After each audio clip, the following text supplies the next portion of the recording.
Hey, all right, everybody. It's episode 8 of Down the Line with the Outdoor Asian, and our guest today is Jacob Major. How you doing, Jacob? Good. Good to be on the show with you, Jeff. Thanks. There's a little bit of lag. We haven't figured that out, but um, we're just gonna try to struggle through a little bit. Um, so, Jacob, tell us a little bit about yourself. My name's Jacob Major. Just turned 26 years old. From Paris, Missouri. Born and raised here. I went to welding school. I do a little bit of welding on the side. I work for Monroe County Road and Bridge on the bridge crew, and that's about it. Been there about 4 years, and just work and hunt and fish when I have time. Heck yeah, heck yeah. So, let's see. You said you weld, you fish, you hunt. You live right on the lake out here, don't you? Yes, right on in between North Fork and Otter Creek. Yeah, so like your backyard, you could just run and jump right in a damn lake. So, isn't that right? Yep, probably about 150 yards from the water. So That's cool. That's cool. It's hard not to be in in fishing and stuff when you're that far. Oh, hold on. Uh, Sorry. I was doing something. I was trying to watch the looking something up. So yeah, you're about 100 and would you say 150 yards from the water. Um, and you used to, yeah, roughly about 150 yeah, you yards. used to fish a lot more, I think, than you do now. But now you're into predator calling mostly. Yes, quit trapping. I think I trapped 2 or 3 years out of high school. Graduated in 15, and prices went down, and I got into predator calling, and I just spend most of my time doing that now. It's a lot of fun. Heck yeah, awesome, awesome. Hold on one second. I'm having some issues here on my end. Oh my gosh.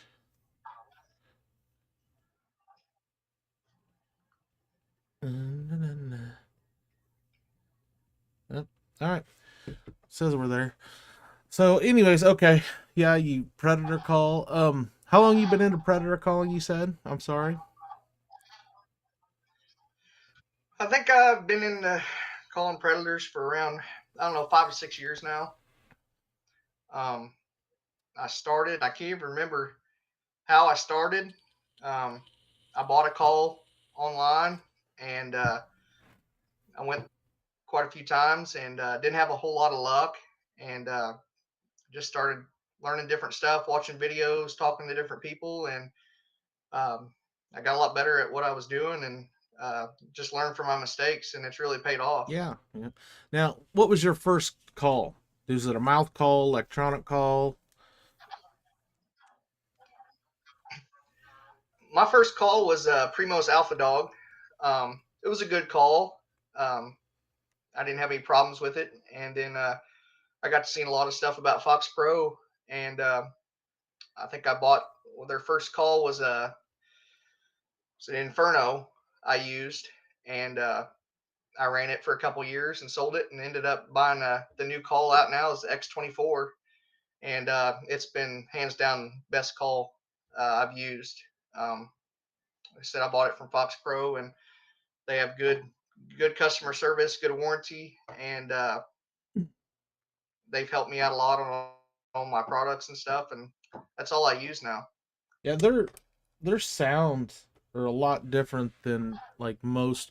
The most that I've heard or seen other people have is just a basic, like a cottontail in distress, or and they, you know, I've got a Fox Pro. I haven't used it a whole lot, but they have three different sounds of like a cottontail or a um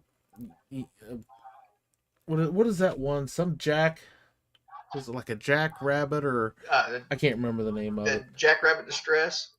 Yeah, yeah, that, and then there's I don't know. I mean, the one I've got on the remote is, I mean, hell, there's everything on there that came pre-loaded, from crow to coon, to everything. I mean, you know, Right. was it like a coyote pup in distress, or I mean, their sounds are high quality from what I've seen. I mean, They are, and they're a lot more crisp out of the call than some of the other calls I've used in the past. Um, like I said, I buy a lot of sounds. That's what's nice about Fox Pro is you can plug them into the computer and you can order sounds right from Fox Pro. They have a lot of sounds that uh, people have come up with on their own and they sell them. I can't think off the top of my head some of the guys that are on there, uh, but yeah, you just download their sounds and they're all different price ranges. Um,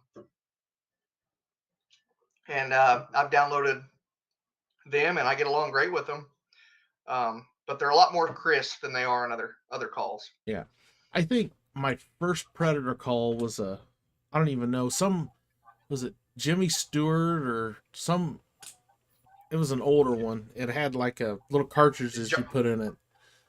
And then I had a Yeah, Johnny John, Stewart. that's what it was. And I had like a extra speaker, and then I had like I bet it was a 50-yard cord where you could set the speaker way out, and set back. And I had a Ziploc baggie full of cartridges. You have to rifle through them to, oh, try this one.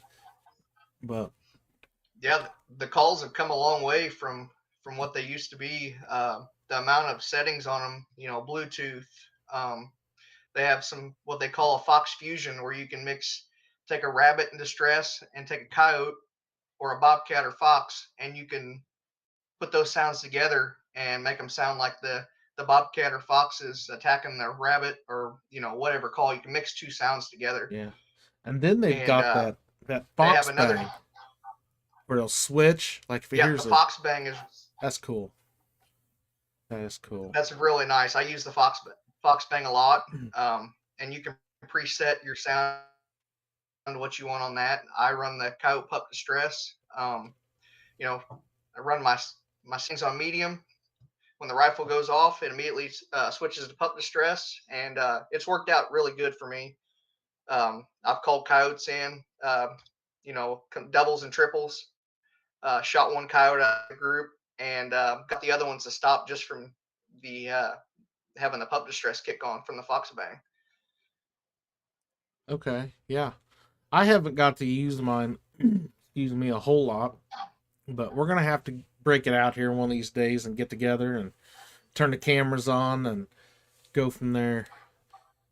Heck yes, I'd So like to get some video footage. I got some video footage of my night hunts in February to March, and I got into the night hunting there last year. Spent quite a bit of money on products, but man, it's a lot of fun. Day hunting's fun, but something about night hunting is just a blast. yeah, I've never been night hunting, so I don't I don't even like being out too late, dark when I'm trapping. I understand. But Same here. no, no. So let's see. Um, you've kind of always been into outdoor hobbies. Now, um, what are some other hobbies and activities that you've been involved in that aren't hunting or fishing? I mean, wasn't there some motorsports in your past somewhere?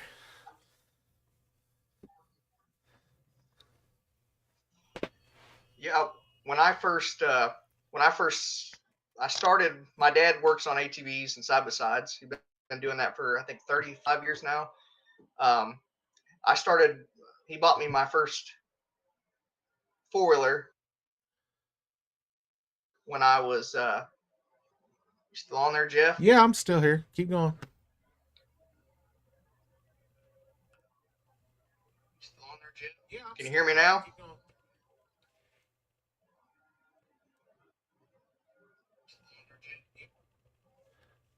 Hello. Uh oh. Yep. Can you hear me? Yeah, I can hear you. Okay. All right. I'll just start over. My dad has an ATV and side by side business. I've been doing that for about 35 years. And he bought me my first four wheeler when I was, I think I was 5 years old. And I got into racing ATV motocross. And I raced ATV motocross up till about 5 years ago. We run a lot of national races. Um, Spent a lot of time going all over. We'd have two or three races a week, sometimes four or five. Um, I had a bad accident there about 5 years ago, and I was paralyzed from my neck down. And went to the hospital. They took me by ambulance, and luckily I was able to come out of that. I got my feeling back after about an hour, and just after that, just kind of thought it was time to give racing a break after 18 years. Um, I enjoy hunting and fishing a lot. It's my life, and it really made me think when I had that accident that I wasn't going to be able to walk again. Uh, I really got down thinking, I have all these other hobbies I like to do that I'm probably not going to be able to ever do again. And luckily, I came out of it, and it's been great ever since then. I've had a lot of back problems, but I'm getting them worked out now. But other than that, I'm still going strong. Yep, yep, yep. Pretty tough old feller. So, but no, you and I also have I appreciate it. something else in common. You and I, well, you are more involved in like fire department and first responder stuff, and we used to, you know, coexist in that world a little bit until I kind of got burned out on it. But Right. I mean, I think you're still going strong and all that, aren't you? Yep, still going strong. I want to say I've been on 7 years, 6 or 7 years now, and I love it. Um, I'd like to go a little bit farther, and I'd love to be, get on with the Missouri State Highway Patrol or be a deputy. But just got some stuff going on with, getting married here in a couple years, and trying to build this house in my shop. I can't get away from work a full-time job to go do 4 or 5 months of classes and Yep, be out of work. yep. So I don't know if I'll ever be able to do that, but it'd be my dream to be a deputy or Missouri Oh, State there's Highway plenty of Patrol. time. You're young, dude. You're what? Early Yeah, 30s, I late got a long way 20s. long ways to go. Yeah. Yep. So, but no, I mean it's that world is it takes a special kind of person to be in that world, and it's like I'll compare it to being in the military. You have to be calm when everything else is chaos. When you've got people screaming at you, people hurt, then you got to remember your training, and it's crazy, but Yeah, it is, and you know all about it. So, yeah, we've been on some doozies together. So, but oh yeah, yep. Ones that you'll yep, never yep. forget. But all right, so let's see. What you have any goals or anything that you set for yourself, whether it be under trapping goals or predator calling goals or hell even fishing goals that you kind of set for yourself? Uh, my I've been calling. I can't remember, like 6, 7 years now, and I met a guy about 3 years ago at a coyote tournament. His name is Corey Groff. He lives in Houston, Missouri, and he is actually a field staff member for Fox Pro. And we've got to be pretty good friends over these past few years. And it's my goal. I've been trying pretty hard, trying to get the kills on these predators, and been doing quite a bit of promoting products that I'm using, and the pictures of the bobcats and coyotes and stuff that I get. I'd love to work up to be a field staff member one of these days for Missouri. It's a lot of work. A lot of people would love to be in that position, and I'm just going to keep going for it, and hopefully one day it'll pay off. Yeah, it will. That will. I mean, everything I've saw that you've showed, your kills. You were telling me earlier before we went live. You got bobcat. You got called in today, didn't you? Yep, called in a bobcat this morning around, it was about 9 o'clock, and I had it's the quickest hunt I've ever had. On a bobcat, we called in a pair of bobcats there 3 years ago in a tournament, and we got both of them.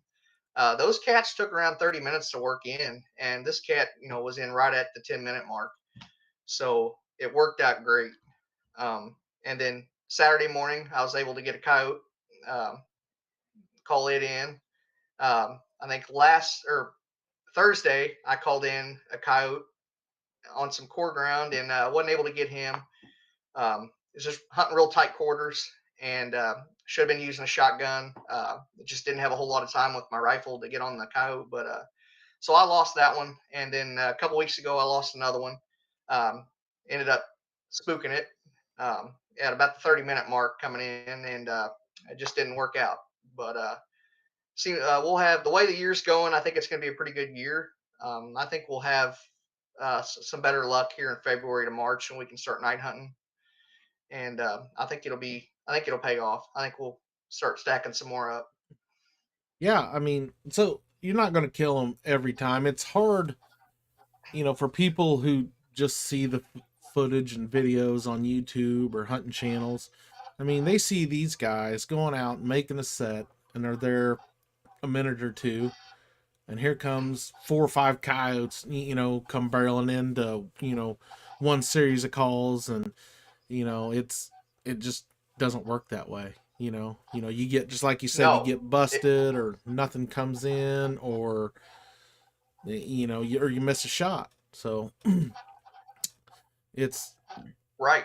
Um, yeah, a lot of people think it's just as easy as throwing a call out in the field and they come to it, and that's wrong. It takes a lot of work. Coyotes are, one of they're dumb sometimes, but they're one of the smartest animals I've ever hunted. The wind's got to be right. You got to use, depending on what's going on in the year, the series of calls. Um, right now, there's a lot of deer carcasses left. They're not too hungry, so your biggest deal early right now is trying to work in the coyotes that are young, don't know a whole lot. Um, Other than that, it's not easy, and it's taken me a lot of years to figure out that it's not just as easy as the videos look. yeah, And yep. I've learned a lot, learned from my mistakes, and I learn something new every time I go out. Oh, good, good. That's what you're supposed to be. You're supposed to do that. So, so walk us through, like, when you, like, a typical set for you. How long do you set? How long do you call? How do you set up? Before I go in on a spot, I'll check my wind, and I do a lot of scouting early. Driving around looking fields. You know, Asking people for permission to coyote hunt, which is a lot easier than it would be asking permission to deer hunt. People are willing to let you coyote hunt. We'll check out a spot. Spot looks good. I like to hunt. Half woods, half timber, or half timber, and half of a field. Mhm. I've hunted a lot of open fields. We'll do some scouting. We'll check the wind, and we'll go in, set up. I run a decoy most of the time. I'll set up. You know, where them coyotes, when they come in, they're not going to be spooked. Everything looks natural to them. And I'll put the call. I run my call about 15 yards, 20 yards out in front of me, and it all depends on most coyotes are going to work in. I've had them work in at 10 seconds. I've set for 30 minutes and had them come in. You just really don't know how a coyote is going to react when he comes into a call. A lot of times they're real skittish, but we just set up, and you know, I like to hunt for about 30 minutes. Is about the max I like to hunt. Um, Usually, I've had them come in right at the 30-minute mark. I can't count how many times I've had that happen. Um, you know, I'll hunt till 30 minutes, and most of the time when I get done hunting a spot, um, I'll usually finish out most of the spots with a pup distress. That usually brings one in that's, hanging back. And as soon as I turn the call off and about to be done, I usually wait about a minute. Uh, I've had a lot of times where I've shot coyotes, and you know, you wait a few minutes and some more will come in. I've had times where you don't call anything in, and I've actually stood up, getting ready to leave, and actually had them come in that way too. So I like to give it a little bit of time after I'm done calling uh, to make sure that there's nothing else behind. All right, all right. So maybe that's where I was wrong because I would go and throw my call out and set up and run through a couple series of calls and 10 minutes, kind of look around, be like, oh, well, and then walk out, grab my call, and go to my other spot. And but yeah, we'll have to get together and hit up one of your Right. spots and take the cameras. We'll Most definitely. try to get some video, some stuff. But um, so what caliber do you like to shoot? Um, right now, I'm using a 6.5 Creedmoor. It's a Ruger American with the Go Wild camo. Has the Accu trigger. Uh, it's got the muzzle brake on it. I actually just finished up my process through Silencer Central to get my suppressor um, to go on that gun, and I ordered a 30 cal to go on my other guns. But my daytime go rifle is my 6.5 Creedmoor, and then my rifle set up with the night vision. I actually just bought a 308 Savage AR-10. Um, it's all set up right now for my night hunting. I'll use it only in February and March. But it is a 308. Before I had a 6.5 and an AR, and I like the gun. I just ammo was real hard to find, Yeah, and at the time, and I had a lot of ammo that was mismatched. I had 120s and 140 grains, and it was just really expensive. And I just thought there's no reason to have two 6.5 Creedmoors, so I sold it and bought a 308. yep. Yep. And I mean, like we talked about fur prices being crap. I mean, there's no sense in trying to keep coyotes. No one's even really buying coyotes that I know of. I mean, I think Growing fur might, but by the time you skin it and haul it to wherever you got to meet, it's just not worth it. So I mean, so No, 308's it's not. not going to hurt much. Everybody talks about you No, need no, fur safe calibers and this and that, but we're well, you're predator hunting for population control. For the deer exactly. population and to stop spread of disease and stuff like that. So, um, let's see. So, what's your you got a number on how many coyotes you want to be able to call in and shoot this year? It's kind of hard to tell right now. It's a bit early. Um, last year I think I ended up shooting around 10, which is nowhere near where I want to be. I'd like to have 30, 40 coyotes a year. Like I said, I'm still learning. Um, after 6, 7 years, I'd like to get my numbers up, but you know, we count, counting your misses. That always gets you down to. But I think last year I ended up shooting 10, and I think I missed a total of three. Two of those coyotes were at night. One was during the day. I did hit that coyote, but I never did find it. I Yeah, think I tracked that coyote a mile, and I just quit after that. yeah, Um, but I would like to get my numbers up. It would definitely help me out with trying to become a field staff member. yeah, You know, getting more kills. It does look better, and so that's another goal I'm trying to set is get my numbers up on coyotes. But um, ground is hard to find, and you know, I usually only hunt a spot 2 times a year. I'll hunt it early, and then I'll give it a few months, and then get back on that spot again in February and March. And I know a lot of guys like to hunt their spots more than 2 or 3 times, and I've just noticed over the years those coyotes and stuff get really really call shy, Mm-hmm. and they just don't want to come into the call. And over the past few years, predator calling's got to be a big thing. It seems like a lot more people have bought calls, and when everybody's running, rabbits and rabbit stresses and stuff, it gets pretty tough there late season. The coyotes, they're smart, Yeah, and yeah, they remember those sounds, yep, and it makes it tough on numbers, sure. trying to get your numbers Well, up. I mean, think of it like this. Here in Paris, where we live, railroad tracks run right through town. And if you weren't ever around Right, railroad tracks and you moved to town, you hear that. Every time a train goes by, you're like, oh, another train. Well, I mean, I grew up in La Plata, you know, and there was 180 trains that go through that town a day. And here there's not that many, but there's probably 20 or so maybe that go through Paris a day. I don't ever hear them.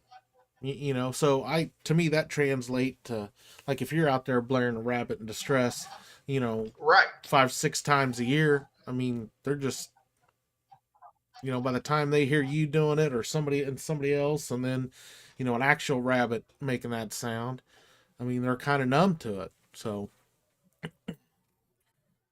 I get that. There's also a big debate, about like call shy turkeys, in the spring. And the argument there is, it's different than like a call shy coyote, because a call shy turkey, doesn't make much sense because it's turkey language. You know, Turkeys are around turkeys. They right. hear, it's just like saying you and I are talk shy. If some alien come down here to hunt us and was speaking English to us, we're not gonna. But it's different when it's a food source other than just like a social, vocalization or something like that. So I don't know where I was going with that, but Right. that's that's where I went. I don't know why, but No, I understand. so we talked about the fire department, the first responders, and you talked about some of your other hobbies. What is something that you've accomplished in your life that you're really proud of? And it can be anything. It can be with hunting, it can be with work. I mean, anything. That's a hard one for me. I've accomplished a lot. Never really look back on what I've accomplished. Um, you know, just some of the animals I've caught, and the bobcats. I never would have imagined catching an animal like that, and some of the deer I've shot. I've shot some really good deer. And it's just an accomplishment every time that you go out and you catch something, or you call an animal in, and or you shoot a giant buck. It feels like an accomplishment every time I harvest an animal. Yep. Yep. Good answer. Good answer. There's no wrong answers, but you're supposed to say my fiance. I got my fiance Right. to agree to marry. That's what you're supposed to say, Jake. Come on. Yeah. Yeah. That's that. I know what you mean on that. Yeah, I might get in trouble That's for all that one. right. We all get in trouble. I mean, I don't give my wife enough props for Oh yeah. all the crap that she has to go through. Stinky animals and stinky clothes and stinky truck, and I'm talking trapping, and you're gonna go with me, and she's just like, no, no, I'm not gonna go. So, but Yep. man, the women, I've I've been in that position, yeah, I need to get some and wives on here so they can rant a little bit. They can vent, maybe give us some insight on I know. what we can do different. Yeah, that would be cool. That would be a cool episode. Yeah, You know, mine's pretty understanding. You know, she knows I like to hunt and fish and trap, and you know, she's real flexible with what I do, and you know that makes it a lot easier. You know, she likes to go watch. I think I took her on that hunt there a couple weeks ago, and she was really she'd never been, and she really enjoyed it, and you know just getting them out there and actually seeing what you do, and you know how happy it makes you, hunting, being in the woods, just being out, you know just being out amongst all the animals and in the woods is just really relaxing. And um, I'm glad she understands that I like to hunt and fish, and she's okay with it. yeah. It makes all the difference in the world. You know, I've told this story multiple times, but you know, before I trapped, I was an avid bow hunter, and I bow hunted hard. You know, I'd be at my in-laws as soon as I got off work. You know, from first October until the through the rut into gun season for deer.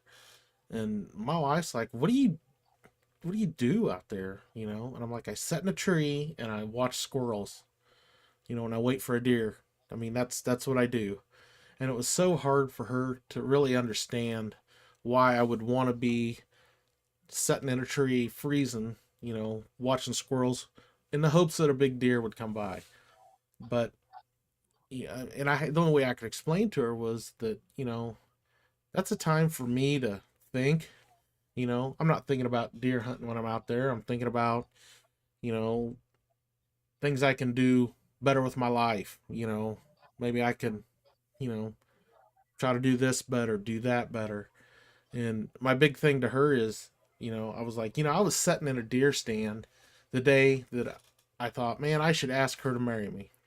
I was like, I was deer hunting, had that thought. I got out of the deer stand right before shooting, good shooting time. I got in the truck and went to my in law's house, and I asked permission if I could marry her. But I'm like, I mean, if I gave up deer hunting, if I was thinking about you while I was deer hunting, then that's good for me. I wasn't sitting out there asleep, which I have done that. I fell asleep in a deer stand, but no, it's good relaxing. It's nice to relax and clear your mind, It and is. so. But it's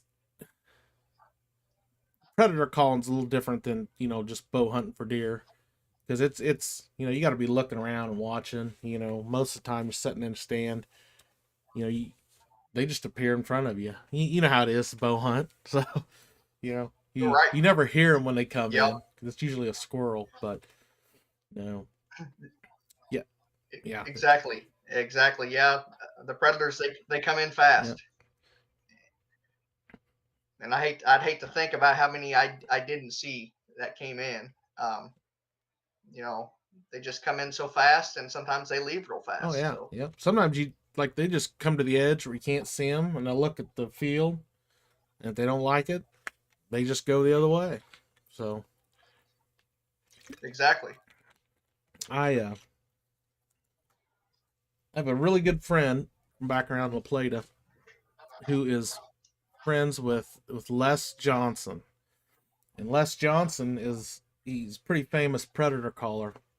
He's had a show, or has a show, I think he still has it, called Predator Quest, and he owns some property here in North Missouri, and that was my goal. I told Justin, I was like, man, Les comes up, let me know, and I want to meet him. So he'd send me a text. Les is coming up this weekend, and I'm like, I'm on call. I can't go back, And so then that happened like 4 or 5 times, and so one day I get a phone call and get sitting down to go to work. Phone rings. It's my dad. I answered it. I go, hey, what's going on, Dad? He goes, what are you doing? It's like, well, I'm getting ready to go to work. He goes, I don't have to go to work. And I was like, I don't sound like my dad.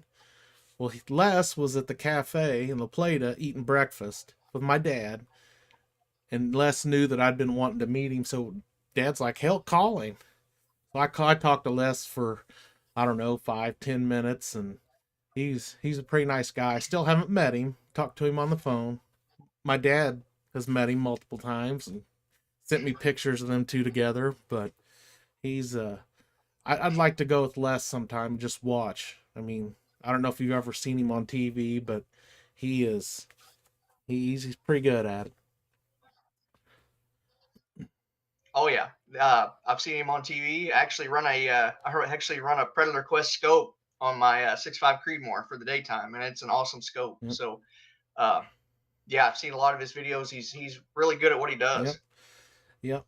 But maybe one of these days I'll get to meet him. I'll quit gomming Oh yeah, around and get up there at the same time. But so is there I've been talking quite a bit. Why don't you talk about anything you want to talk about? It can be about anything. About putting out fires, it can be talking about your clown co-workers at work because I know there's a few clowns there. yeah, there is. We have a good time at work. You know, we work and got a lot of good guys. I think I'm the youngest one that works there, and it's just a good group of guys to work with. I like what I do, and it's a great job. Yeah, yeah. It's people don't realize how many. Do you even know how many miles of secondary roads, like gravel roads, you guys got to maintain in the county? It's a boatload. I want to I want to say it's over 600 miles of gravel roads we maintain. Yeah. And how many of you work there? So it's quite a few miles worth. There was when I first started there was 13 of us. We're a bit short-handed now. I think we're right around 9 people now. I think 9, 10 people. Yeah. Yep. So Yep. And you know, you said you're on the bridge crew or yeah, I replace a lot of tin horns. You know, we do bridge work. You know, I haul rock. You know, I do a little bit of everything. Cut brush. You know, work in the shop during the wintertime when we're working on stuff. I do all their welding for them, and you know, just help out wherever it's needed most of the time. yeah, I mean, we're running into that where I work, you know, just everybody has got to help everybody. You know, I help the water department, you know, and I help the street department when they need it, or and the water sewer guys. You know, it's easier for me to help them, but it's harder for them other guys to help me. You know, do what I do just because them guys don't want to mess with the electricity. But no, Right? I think I don't blame them. no, it's not that bad. I think the funnest thing I've ever seen your guys do is trying to get Dustin just talking about anything gross immediately, and Dustin's like, stop, shut up." Yep. That's the The guy's funnest. got the weakest stomach I have ever seen. Yep, yep. You don't even have You know, to. he can't hardly gut a deer. It just he's got a weak stomach. Yep, yep. Ed's the nicest guy. He really is. He's Oh fun yeah, to tease. he is, and he's one heck of a trapper. You know, I've learned a lot of stuff from him when I was trapping, and the guy's good at it. Yep, He knows what he's doing. yep. But I talked to him this year, and he said he don't even think he's gonna trap. Doesn't want to. I guess when you're No, he you know, I bought 2 dozen of his some Dukes from him, or not Dukes, some Bridger number fours there last year, and he bought a bunch of stuff to start mink trapping, and he didn't have very good luck on it, and you know, he just bought a new boat, and he's got in fishing pretty big, and that's mostly what he does now. I think he went out last week a bit, or last weekend, and did some fishing. So you know, he's trapped a lot of years, and I think May got burnt out on it, and he's into the fishing now. yep, yep. That's good. That's good. You know, he's and he ran a lot of miles trapping, you know, years ago. You know, he was what I'd hate to say how many traps, foothold traps a guy has or had. I mean, he had a big like Yeah, too big a truckload. Yeah, he had a lot at one time. I think when I was talking to him last week, he said something. Some guys were asking me how the trapping was going. I had about 20 dirt holes out, and it's been slow, wasn't catching anything. And he said, that one year I had 80 sets out, dirt holes out. He said I went a week without catching something. Yeah. Yep. So uh, he's ran a lot of miles of traps, and he's been to Nebraska. He's been up in Illinois trapping and with some guys, and he's been all over. Um, but yeah, he's run quite a few miles of traps. Yeah. Yep. I don't know. I feel guilty sometimes because I kind of get lazy, and I'm like, man, I probably ought to throw a couple more dirt holes out, but I'm like, oh. Then I think, like today, I was putting some more sets out, and I got to thinking, I was like, man, it's gonna be late by the time I get off work and drive all the way out here, check all these sets, and then, I've got like a dozen or so sets close to where I start.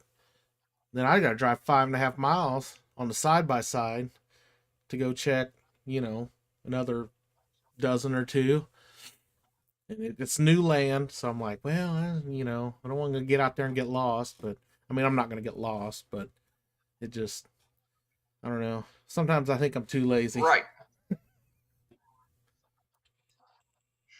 I've been there too. It gets to a point, you're not catching anything. You just really don't even want to go check the traps. But that's not how not how we are. We get Yeah, up and do it anyways, even when the prices are bad. You do it for predator control and you do it for fun.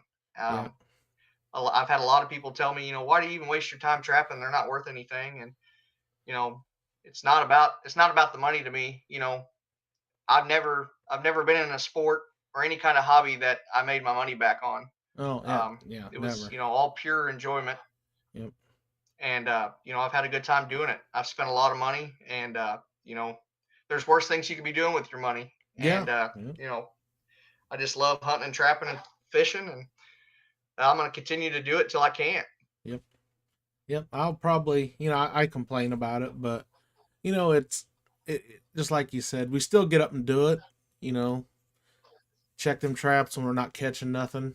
But it's for some reason, I get home and like tonight I'll be sitting after this, I'll sit and watch TV and kind of wind down, and I'll think, man, that set, those 3 or 4 sets I put in over there, they look pretty good. They ought to produce something. I bet I'll have a coyote tomorrow.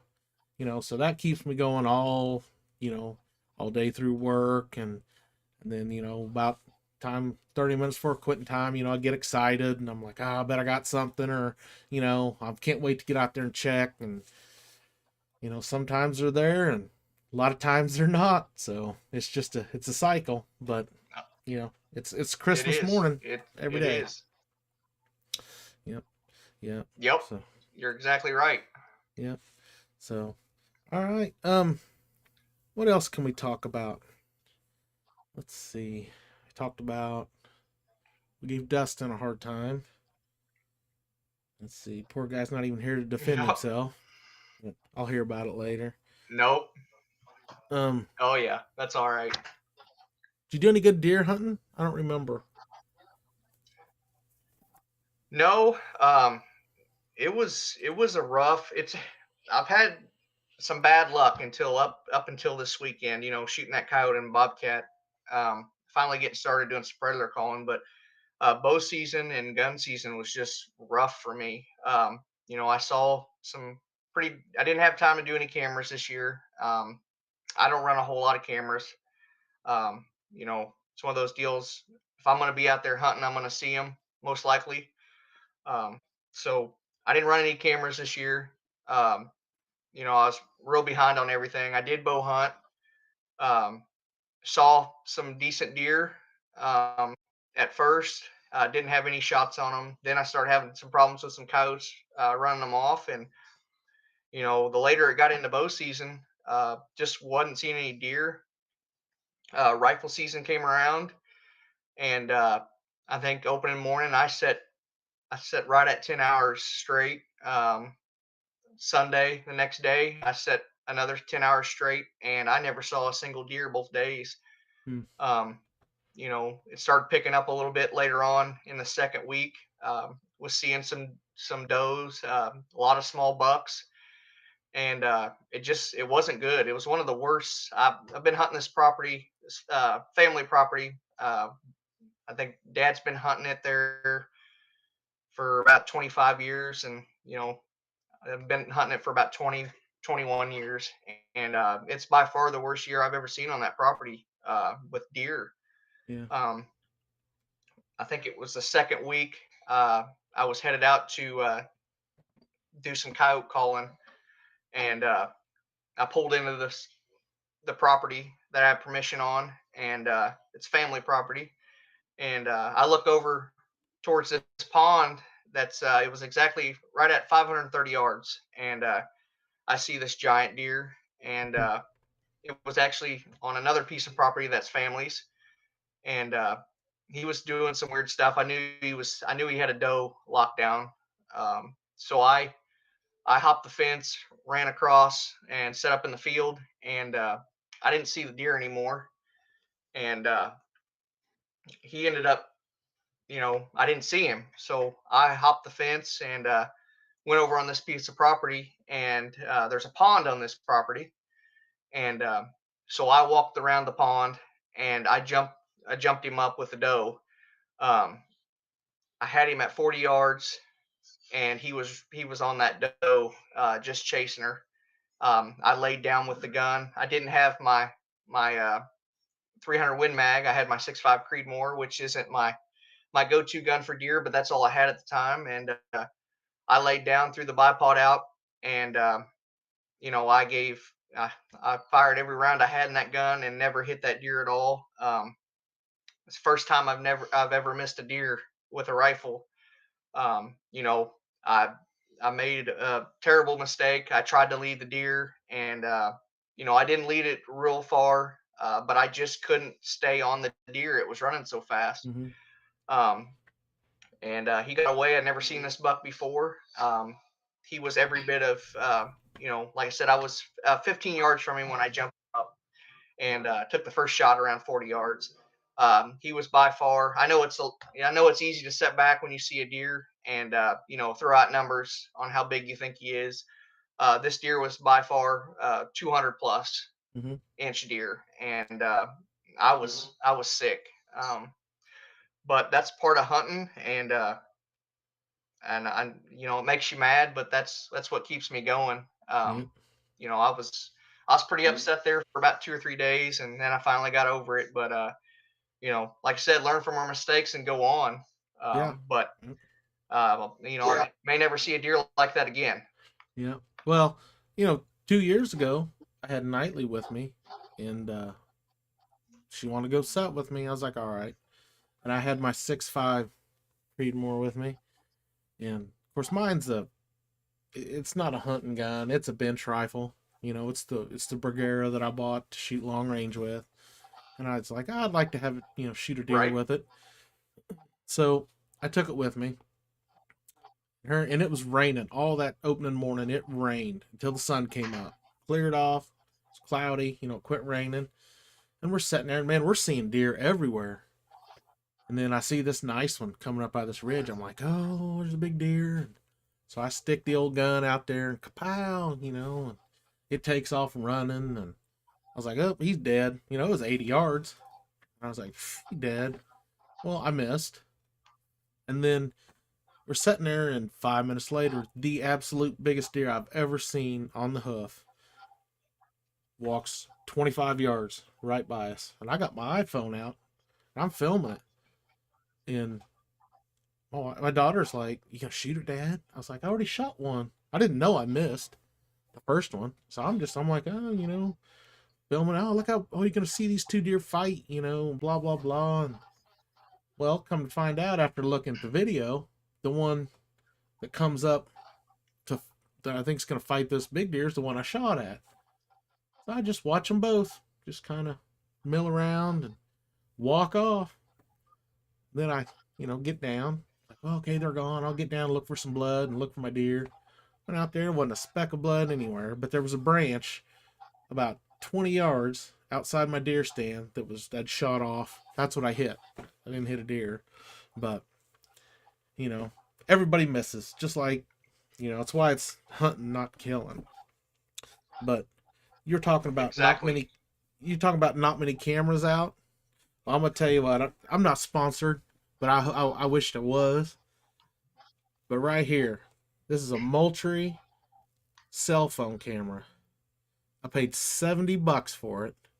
It cost me $18 a month. I get unlimited pictures and I think 50 videos a month. You can run it 1 month, you can run it 6, you can run it 3. It's all you just cancel it. And this is on Verizon. They come in AT&T and Verizon, and this is one of the best cameras I've ever owned. So I highly suggest them. I mean, they're I need to look into that. My dad had a Moultrie, and I think it was one of the first cellular cameras that came out, and it was just a pain to set up. Once I got it set up, it was fine, but I could not get signal anywhere. And I talked to a lot of guys that bought spy points, or I think uh, I can't remember the other camera that's out right now that everybody's running, I know what but you're talking they were about. getting good signal with them. This was So I need to probably try something different next year. Yeah, I had this. I don't know if you know where Elmer, Missouri is. I had it over by Elmer, Yes. and there's nothing out there. It's timber. I mean, and this is the Verizon carrier, and it had. I don't think it ever had under. I think it was that there four bars, tower bars. It might have dropped down to 3 once or twice. It takes a lot of batteries. It takes 12 double A's, but you know, Right. and of course I only had it out a couple weeks, so but I get pictures, boom, boom, boom, a lot. It worked really good. I wish Moultrie would send me a case of them and pay the $18 a month because I'd use them. I'm gonna put this out on a set. I think that's why I've got it back here. I need to go put it on a set so I can get a video of hopefully catching something on it. But yeah, Right. yeah, I That got would be some. pretty cool. I'll Yeah, give you I'm some definitely gonna info have. on that. They're pretty Okay. nice. They're a lot better. I forget what this one. This is the base X model. It's not the newest of the new, but this is the better version of what they when they first came out. Like this is the improved, and then they Right. improved. I think they got the other one above this has a better camera, more pixels, stuff like that. But it worked really good. I can show you some videos that I've got on it. One of these I can send them to you. But Okay. yeah, it's Yeah, I'd be interested in that. yeah. Like I said, hey Moultrie, if you're watching or anybody knows, tell them to hook me up, send us some cameras. But anyways, no, yeah, man. Heck yeah. If you're not missing deer, you're not shooting. You know, just like just like trapping. If you haven't had a miss trapping, then you just haven't trapped long enough, or you haven't hunted hard enough. So don't beat yourself up, man. We all do Exactly. it. We all do it. So, all right, It this happens. is It happens to everybody. does it does. So I think we're gonna kind of wrap this up. Do you have any plugs? You got to plug anything? You want to shout out to anybody, or what are you thinking? Um, you know, just I'm going to shout out to, like I said before, my buddy Corey Groff, field staff member for Fox Pro. He's a dang good guy, and he's really knowledgeable on the calls. And Fox Pro is, in my opinion, the best in the game right now. They have a lot of good products, good customer service, good warranty. Like I said, I've talked to the people on the phone multiple times problems, and they're quick to help you out, quick to they're quick to get you stuff in the mail when you need it. Like actually, I just made an order for some new decoy toppers. I had an owl take one there Thursday night, and Yeah. I'll have them in a couple days. Yep. Yep. Well, good. So So, well, uh, they're a good company. they are, and you're more than welcome to. If you ever have a problem with yours, you're more than welcome to come snag mine because I'm not using it. So, as a backup, I'll get you some information on these cameras, and when I shut the live stream off, don't go nowhere. Hang around for a little bit, but I Okay, appreciate you being on, man. I do. I know we tried to get it I before, do. and something you had an emergency come up or something important come up, and that was more important. Which I'm not Yes. very important, but it happens. But we got you on here, and yeah, maybe we'll have you back after March, after the season's over, and Yeah, you can tell us how successful you're gonna be, because you're gonna kill a lot yeah. more. I'd love to be back on here. I, Heck I yeah. hope so. I hope so. Oh, But you yeah, will. I'd love to be back on here after March and let everybody know how I did. Yeah. So, like I said, I appreciate you having me on, Jeff. This is something I've been needing to do for a while, and I like to help people out with hunting. I didn't have, my grandpa and my dad hunted. My grandpa bird hunted.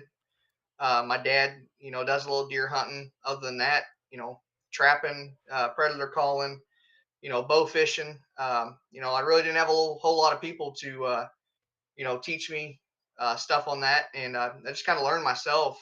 And I like helping people out, especially I like to see kids get into these hobbies, that are dying out. Trapping's getting, not a lot of people do it anymore, and it's cool to see these younger kids out hunting and learning a sport that's dying off. Yep. And skills. I mean, one of these, trapping and hunting, you know, they kind of go hand in hand with, paying attention to surroundings and animal behavior and, and they carry over into each other. So a lot of people don't realize that. Yes, So, all right, dude. Hey, I appreciate it. Um, Everybody that tuned in, thank you. It means the world to me. If you haven't, I'm kind of gonna, go off on a tangent here. If you haven't, go to my YouTube channel, subscribe, um, get that bell. It helps me out. Kind of spotlights my content, and it'll help Jacob here out. And oh yeah, something real quick. My guest from last week, the old muskrat assassin. She got her first muskrat today, so I got a picture of that, and I put a post up on my Outdoor Asian Facebook page. And Jacob, if you send me pictures and stuff, I'll put them on my wall and push them out there. We'll get you some more recognition. And thank you very much, dude. We're perfect. gonna get out of here, and we'll see you down the line.